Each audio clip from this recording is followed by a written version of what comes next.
الله ما شاء الله اللهم بارك. اوريكم شويه حاجات دلوقتي تحفه جدا. استربات ساعات وسلاسل وكفرات ايربود ودلايه كده بتتحط في التليفون شكلها تحفه. قربوا عليا كده. بسم الله ما شاء الله. اول حاجه دي بص الدلايات دي، انا اوريكم شويه حاجات ميداليات تتحط في التليفون حرفيا اول مره تنزل، وانت هتحكم بنفسك كعميل او كمحل. تعالى كده بص، الشغله دي شغلانتنا احنا بفضل الله تعالى، شغل اول مره ينزل. تعالى بقى بص السلاسل اللي الناس كانت بتسال عليها، بفضل الله تعالى وصلت.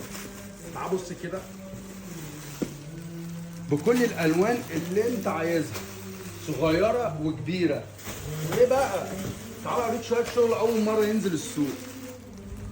شغلانتنا بفضل الله، شغلانتنا. طب سيبنا من دول، تعالى اوريك شويه شغل بفضل الله تعالى اول مره ينزل.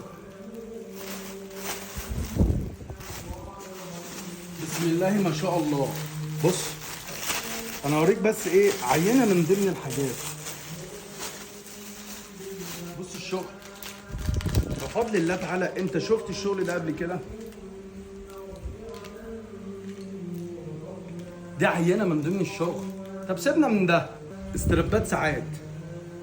بص الاستراب بذمتك لقيت الجمدان ده في السوق؟ طب سيبنا من ده. لقيت الاشكال الجامده دي؟ استراب سريع. لو انت حابه تميزي ساعتك ونفسك، بص الاستراب عامل ازاي. بص الجمدان. شغل بفضل الله تعالى مش هتلاقيه الا يمكن مثلا عاشقنا وعلى اي موقع. بفضل الله تعالى وفرناه هنا في القاهره حلوان، محل بص وطل. ولو انت محل حابب تميز نفسك ومحلك، تابعنا مش هتخسر حاجه. تعالى كده بص. بص الشغل بفضل الله تعالى. استراب ساعه واسعار ايه جامده جدا في متناول الناس كلها. الشغل ده انت ممكن تشوفه في اي مول، اي برطشه، عشان يبيعوا لك ممكن يقول لك 600 700 جنيه. الشغل ده اقل واجب. انا وفرت لك هنا في حلوان الدواجن، محل بص وطل. سيبنا بقى من ده. تعالى كده جايب لك انسيالات.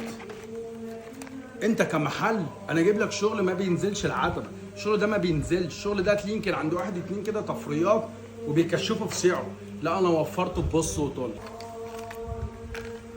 تخيل ده استراب ساعه، ده استراب ساعه، ده استراب ساعه.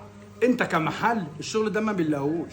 انت كعميل عشان تلاقي ده، ما هو انا مش التوت فروت بتاع السوق، لا ده في ناس كتير جدا، بس عشان تلاقي حاجه زي دي